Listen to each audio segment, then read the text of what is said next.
নমস্কাৰ টাইমলৈ স্বাগতম মই অভিলাষ আৰু লৈ আহিছো তা গুৰুত্বপূৰ্ণ খবৰ জুবিন গাৰ্গৰ অনিচ্ছা সত্ত্বেও সিংগাপুৰলৈ জুবিন গাৰ্গক যাবলৈ কোনে বাধ্য কৰাইছিল চাৰ্জশিটত ভয়ংকৰ তথ্য আহি পৰিছে জুবিন গাৰ্গৰ ইচ্ছা নাছিল সিংগাপুৰলৈ যোৱাৰ কিয়নো অসুস্থ দেহাৰে সিংগাপুৰত অনুষ্ঠান কৰাৰ মন নাছিল জুবিন গাৰ্গৰ কিন্তু সিংগাপুৰলৈ যোৱাৰ আগনিশা কোনে জুবিন গাৰ্গৰ হেঁচা প্ৰয়োগ কৰিছিল বাৰে বাৰে সিংগাপুৰলৈ যাবলৈ জুবিন গাৰ্গক কোনে বাধ্য কৰাইছিল বা কোনে হেঁচা প্ৰয়োগ কৰাইছিল এই সকলোবোৰ তথ্য আহি পৰিছে চাৰ্জশিটত ভয়ংকৰ তথ্য চাঞ্চল্যকৰ তথ্য আহিছে আৰু এই সন্দৰ্ভত লৈ আহিছো সবিশেষ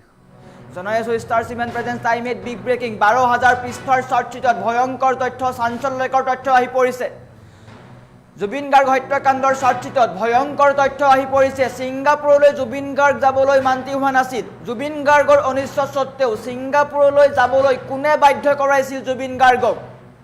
সিংগাপুৰত অনুষ্ঠান কৰাৰ একেবাৰে ইচ্ছা নাছিল জুবিন গাৰ্গৰ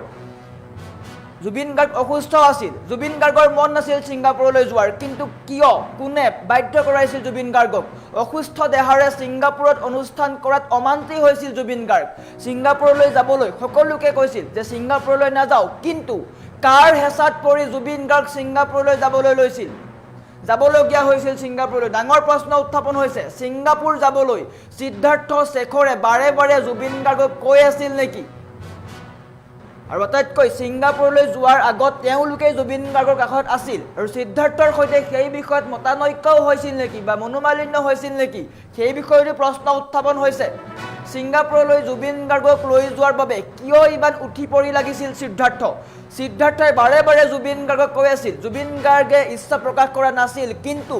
জুবিন গাৰ্গৰ অনিচ্ছা সত্ত্বেও সিংগাপুৰলৈ জুবিন গাৰ্গক লৈ যোৱাৰ চেষ্টা চলাই আছিল সিদ্ধাৰ্থই কিয় চাৰ্জশিটত এই সকলোবোৰ তথ্য আছে শ্যাম কানু সিদ্ধাৰ্থ শেখৰ অমিত প্ৰভাৰ বিৰুদ্ধে চাৰ্জশিটত ভয়ংকৰ তথ্য আহি পৰিছে আটাইকেইগৰাকীৰ বিৰুদ্ধে বিস্ফোৰক তথ্য আহি পৰিছে আৰু বৰ্তমান সময়ত ডাঙৰ খবৰ আহি পৰিছে যে সিংগাপুৰলৈ যাবলৈ জুবিন গাৰ্গক কোনে বাধ্য কৰাইছিল জুবিন গাৰ্গৰ ইচ্ছা নাছিল জুবিন গাৰ্গ অসুস্থ আছিল 19 তাৰিখৰ আগনিশা বা সিংগাপুৰলৈ যোৱাৰ আগনিশা জুবিন গাৰ্গক কোনে বাধ্য কৰাইছিল সিংগাপুৰ যাবলৈ জুবিন গাৰ্গে বাৰে বাৰে মানা কৰি আছিল যে মই সিংগাপুৰ নাযাওঁ জুবিন গাৰ্গৰ বৰ্তমান শৰীৰ অসুস্থ তেওঁৰ অসুস্থ আছিল কিন্তু তাৰ পিছতো জুবিন গাৰ্গক বাৰে বাৰে সিংগাপুৰলৈ যাবলৈ কোনে বাধ্য কৰাই আছিল কাৰ হেঁচাত পৰি জুবিন গাৰ্গ সিংগাপুৰলৈ যাবলগীয়া হৈছিল এই সকলোবোৰ প্ৰশ্ন আহিছে আৰু সিদ্ধাৰ্থৰ লগত মনোমালিন্যও হৈছিল হিচাপ নিকাচ বিচৰাৰ উপৰিও জুবিন গাৰ্গে সিংগাপুৰলৈ যাবলৈ বিচৰা নাছিল সেই সন্দৰ্ভত সিদ্ধাৰ্থৰ লগত মনোমালিন্যও হৈছিল সিদ্ধাৰ্থই কিয় বাৰে বাৰে জুবিন গাৰ্গক ইমান হেঁচা প্ৰয়োগ কৰি আছিল শেখৰো আছিল নেকি জড়িত হৈ কিয়নো জুবিন গাৰ্গ সিংগাপুৰলৈ যোৱাৰ আগত এই দুগৰাকী ব্যক্তিয়ে জুবিন গাৰ্গৰ লগত আটাইতকৈ ঘনিষ্ঠ হিচাপে আছিল জুবিন গাৰ্গৰ সকলো অনুষ্ঠান সকলো বাদ্যযন্ত্ৰৰ সকলো কাম কাজ সিদ্ধাৰ্থ আৰু শেখৰে চাইছিল আৰু হয়তো এই দুগৰাকী ব্যক্তিয়ে সিংগাপুৰলৈ যাবলৈ বাৰে বাৰে জুবিন গাৰ্গক বাধ্য কৰাই আছিল বা হেঁচা প্ৰয়োগ কৰাই আছিল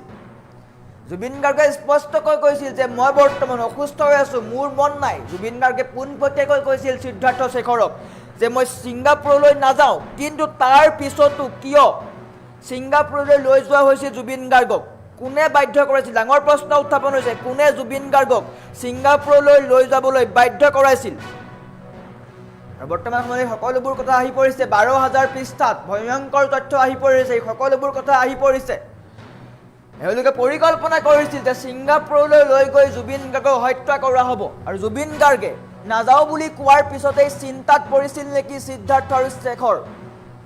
কিয়নো পূৰ্ব পৰিকল্পিত আছিল সকলোবোৰ কথা উৰে নিশা জুবিন গাৰ্গক সুৰা সেৱন কৰাবলৈ অমিত প্ৰভাক কোনে দায়িত্ব দিছিল সেইকেইটাও চব সকলো কথা আহি পৰিছে চাৰ্জশিটৰ সকলো কথা আহি পৰিছে শ্যাম কানু মহন্তই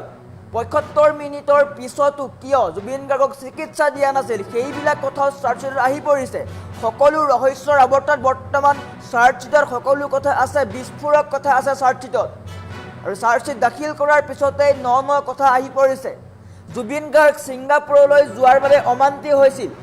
জুবিন গাৰ্গ যদি সিংগাপুৰলৈ নাযায় তেন্তে এইসমূহ পৰিকল্পনা সিংগাপুৰলৈ নি জুবিন গাৰ্গক হত্যা কৰাৰ পৰিকল্পনা অথলে যোৱাৰ কথা আছিল অথলে গ'ল হয় শ্যাম কানু সিদ্ধাৰ্থ শেখৰ অমিত প্ৰভাৰ পৰিকল্পনা অথলে গ'লহেঁতেন জুবিন গাৰ্গ ছিংগাপুৰলৈ নাযাওঁ বুলি কোৱাৰ পিছতেই এই দুগৰাকী ব্যক্তি সিদ্ধাৰ্থ আৰু শেখৰ চিন্তাত পৰিছিল ৰাতি তেওঁলোকে আলোচনা কৰিছিল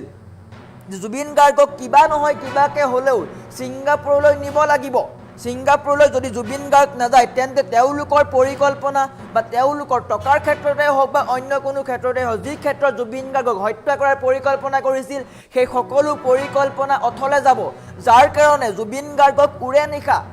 তেওঁলোকে হেঁচা প্ৰয়োগ কৰিছিল বাধ্য কৰাইছিল জুবিন গাৰ্গ ছিংগাপুৰলৈ যাবলৈ কিন্তু জুবিন গাৰ্গে বাৰে বাৰে কৈ আছিল যে মই ছিংগাপুৰ নাযাওঁ জুবিন গাৰ্গৰ অন্য কোনো ঘনিষ্ঠয়ো সেই সন্দৰ্ভত মন্তব্য প্ৰকাশ কৰিছিল যে জুবিন গাৰ্গৰ ছিংগাপুৰলৈ যোৱাৰ ইচ্ছা নাছিল তেওঁলোকে বলপূৰ্বকভাৱে ছিংগাপুৰলৈ গৈছে জুবিন গাৰ্গক কিন্তু কিয় এতিয়া সকলোবোৰ কথা আহি পৰিছে কোন আছে ইয়াৰ অন্তৰালত এই কেইগৰাকীৰ উপৰিও শ্যাম কানু সিদ্ধাৰ্থ শেখৰ অমিত প্ৰভা সন্দীপন গাৰ্গ এই কেইগৰাকীৰ উপৰিও আৰু কোনোবা ব্যক্তিয়ে জড়িত হৈ আছে নেকি সেয়াও প্ৰশ্ন উত্থাপন হৈছে আৰু মূল প্ৰশ্ন উত্থাপন হৈছে জুবিন গাৰ্গৰ অনিচ্ছা সত্ত্বেও ছিংগাপুৰলৈ যাবলৈ কোনে বাধ্য কৰাইছিল সিদ্ধাৰ্থ আৰু শেখৰে জুবিন গাৰ্গৰ আটাইতকৈ ঘনিষ্ঠ গতিকে এই দুগৰাকী ব্যক্তিয়েই জুবিন গাৰ্গক হেঁচা প্ৰয়োগ কৰিব লাগিব যিগৰাকী জুবিন গাৰ্গে অসুস্থ দেহাৰে ছিংগাপুৰত অনুষ্ঠান নকৰোঁ বুলি কৈছিল ছিংগাপুৰলৈ নাযাওঁ বুলি কৈছিল তাৰ পিছতো জুবিন গাৰ্গক বাধ্য কৰোৱা হৈছিল ছিংগাপুৰ যাবলৈ আৰু এওঁলোকে নিশা পৰিকল্পনা কৰিছিল জুবিন গাৰ্গে ছিংগাপুৰলৈ যাবলৈ অমান্তি হোৱাৰ পিছতেই এই গোটেইকেইগৰাকী ব্যক্তি চিন্তাত পৰিছিল শ্যাম কানু মহন্ত সিদ্ধাৰ্থ শৰ্মা শেখৰজ্যোতি গোস্বামী আৰু অমিত প্ৰভা এইকেইগৰাকী ব্যক্তি চিন্তাত পৰিছিল কিয়নো জুবিন গাৰ্গ যদি ছিংগাপুৰলৈ নাযায় তেওঁলোকৰ সকলো পৰিকল্পনা অথলে যাব জুবিন গাৰ্গক ইয়াৰ পৰাই অসমৰ পৰাই পৰিকল্পনা কৰি লৈ যোৱা হৈছিল ছিংগাপুৰলৈ সেয়া সকলোৱে জানে আৰু বৰ্তমান সময়ত যদি জুবিন গাৰ্গ নাযায় ছিংগাপুৰলৈ তেন্তে তেওঁলোকৰ পৰিকল্পনা অথলে যাব তাৰ কাৰণে দায়িত্ব লৈছিল নেকি সিদ্ধাৰ্থ আৰু শেখৰে কিয়নো সিদ্ধাৰ্থ আৰু শেখৰে জুবিন গাৰ্গৰ লগত বৰ্তমান সময় বা সেই সময়ত জুবিন গাৰ্গৰ মৃত্যুৰ কেইদিনমানৰ আগৰ সময়খনত তেওঁলোক আটাইতকৈ ঘনিষ্ঠ আছিল জুবিন গাৰ্গৰ ওচৰৰ পৰা সকলো ঘনিষ্ঠ ব্যক্তিক আঁতৰাই তেওঁলোক ওচৰত আছিল গতিকে জুবিন গাৰ্গ ছিংগাপুৰলৈ নাযাওঁ বুলি কোৱাৰ পিছতো জুবিন গাৰ্গক তেওঁলোকেই মান্তি কৰোৱাব লাগিব বাধ্য কৰোৱাব লাগিব হেঁচা প্ৰয়োগ কৰিছিল জুবিন গাৰ্গক যে তালৈ নগ'লে তেওঁলোকৰ বহুত লোকচান হ'ব আৰু জুবিন গাৰ্গে যাম বুলি কোৱাৰ পিছতেই তেওঁলোকৰ প্লেনিং বা তেওঁলোকৰ পৰিকল্পনা এক নতুন মূৰ লাভ কৰিছিল এক নতুন গতি লাভ কৰিছিল আৰু শ্যাম কানু মহন্তই ছিংগাপুৰৰ পৰাই ডাইৰেকশ্যন দি আছিল নেকি সেয়াও প্ৰশ্ন উত্থাপন হৈছে বৰ্তমান সময়ত আৰু আটাইতকৈ ডাঙৰ প্ৰশ্নটো চাৰ্টশ্বিটৰ সেই সকলো তথ্য আছে 12,000 পৃষ্ঠাৰ চাৰ্টশ্বিটৰ সেই সকলোবোৰ তথ্য আছে 12,000 পৃষ্ঠাৰ চাৰ্টশ্বিটত জুবিন গাৰ্গক কেনেকৈ ছিংগাপুৰলৈ লৈ যোৱা হ'ল ছিংগাপুৰত নি কেনেকৈ হত্যা কৰা হ'ল কেনেকৈ পৰিকল্পনা কৰিছিল কিমান দিনৰ পৰিকল্পনা কৰিছিল সেই সকলোবোৰ তথ্য চাৰ্টশ্বিটত আছে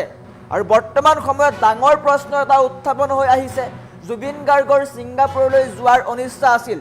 ছিংগাপুৰ যাবলৈ জুবিন গাৰ্গে ইচ্ছা প্ৰকাশ কৰা নাছিল কোনোপধ্যেই জুবিন গাৰ্গ নাযাওঁ বুলি কৈছিল জুবিন গাৰ্গে কৈছিল স্পষ্টকৈ যে মই অসমত থাকিম বৰ্তমান মোৰ অসুস্থ দেহা বৰ্তমান মোৰ অনুষ্ঠান কৰাৰ মন নাই বাহিৰত গৈ অনুষ্ঠান কৰাৰ মন নাই তাৰ পিছতো বা তৎসত্ত্বেও জুবিন গাৰ্গক লৈ যোৱা হৈছিল ছিংগাপুৰলৈ কিয় কোনে কৰাইছিল বাধ্য প্ৰথম কথা তেওঁলোকৰ ওচৰত জুবিন গাৰ্গৰ সকলো কথা আছে জুবিন গাৰ্গে কেনেকৈ থাকে কি কৰে কি খায় সকলো জানে তেওঁলোকে আৰু ছিংগাপুৰলৈ যোৱাৰ আগনিশা হয়তো শেখৰ আৰু সিদ্ধাৰ্থই জুবিন গাৰ্গৰ ওচৰলৈ গৈছিল জুবিন গাৰ্গক সুৰা সেৱন কৰাইছিল আৰু জুবিন গাৰ্গক হেঁচা প্ৰয়োগ কৰিছিল যে ছিংগাপুৰলৈ যাব লাগিব আপুনি ছিংগাপুৰলৈ নগ'লে লোকচান হ'ব বা অন্য কিবা হ'ব এই সকলো কথা কৈ জোৰ জবৰদস্তি ছিংগাপুৰলৈ লৈ যোৱা হৈছিল জুবিন গাৰ্গক আৰু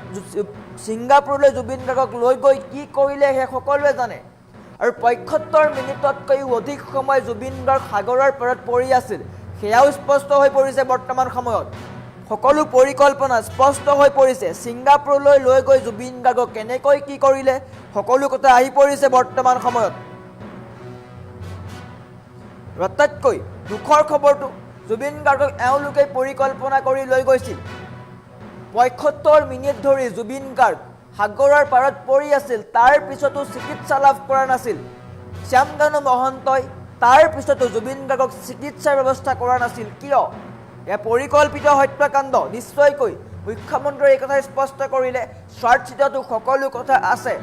আৰু আটাইতকৈ ডাঙৰ কথাটো আহি পৰিছে চাৰ্জশ্বিটত এই সকলো তথ্য আছে এই কথাটো স্পষ্টকৈ আছে জুবিন গাৰ্গক ছিংগাপুৰলৈ যাবলৈ কোনে বাধ্য কৰাইছিল মূল কথা হৈছে বা মূল অভিযুক্ত হৈছে সিদ্ধাৰ্থ আৰু শেখৰ এই দুগৰাকী ব্যক্তিয়ে জুবিন গাৰ্গৰ ঘনিষ্ঠ আৰু এওঁলোকে জুবিন গাৰ্গৰ ব্ৰেইন ৱাছ কৰিছিল যে ছিংগাপুৰলৈ নগ'লে আমি সমস্যাত পৰিম গতিকে ছিংগাপুৰ যাব লাগিব আৰু জুবিন গাৰ্গে এওঁলোকৰ কথা মতেই ছিংগাপুৰলৈ গ'ল আৰু ছিংগাপুৰত গৈ তেওঁলোকে প্লেনিং কৰিছিল হোটেলৰ কোঠাত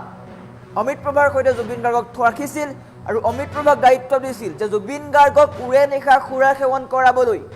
সেই দায়িত্ব কোনে অৰ্পণ কৰিছিল সেয়াও চাৰ্জশ্বিটত আছে অভিযোগনামাৰ সেয়াও স্পষ্ট হৈ পৰিছে আৰু হয়তো 16 তাৰিখে জুবিন গাৰ্গৰ হত্যাকাণ্ডৰ প্ৰথম শুনানি আছে প্ৰথম দিনৰ শুনানি আৰু তাত কি সিদ্ধান্ত লয় বা কি ৰায় আহে আদালতৰ সেয়া লক্ষণীয় হৈ পৰিব কোন কোন কালপিত জড়িত হৈ আছে পোনপটীয়াভাৱে সেয়াও আহি পৰিব মূল অভিযুক্ত শ্যামকানু মহন্ত সিদ্ধাৰ্থ শৰ্মা শেখৰজ্যোতি গোস্বামী অমিত প্ৰভাৰ বিৰুদ্ধে BNSৰ 103 ধাৰা ৰুজু কৰা হৈছে হত্যাকাণ্ডৰ গোচৰ ৰুজু কৰা হৈছে ইয়াৰ অৰ্থ এইটো তেওঁলোক হত্যাকাণ্ডত জড়িত গতিকে এই কেইগৰাকী ব্যক্তিয়ে জুবিন গাৰ্গক হত্যা কৰিছে নেকি সেয়া বৰ্তমান সময়তো পোনপটীয়াকৈ স্পষ্ট হোৱা নাই আদালতৰ ৰায় অহাৰ পিছতহে সকলো ওলাই পৰিব আৰু সকলো আস্থা আছে আদালতৰ ওপৰত সকলোৰে আস্থা আছে জুবিন হত্যাকাণ্ডৰ সকলো দোষীয়ে কঠোৰৰ পৰা কঠোৰ শাস্তি পাব নিশ্চয়কৈ BNSৰ 103 ধাৰাত যাৱজ্জীৱন কাৰাদণ্ড বা ফাঁচি পৰ্যন্ত হ'ব পাৰে গতিকে আদালতৰ ওপৰত সকলোৰে আস্থা আছে জুবিন গাৰ্গে ন্যায় লাভ কৰিব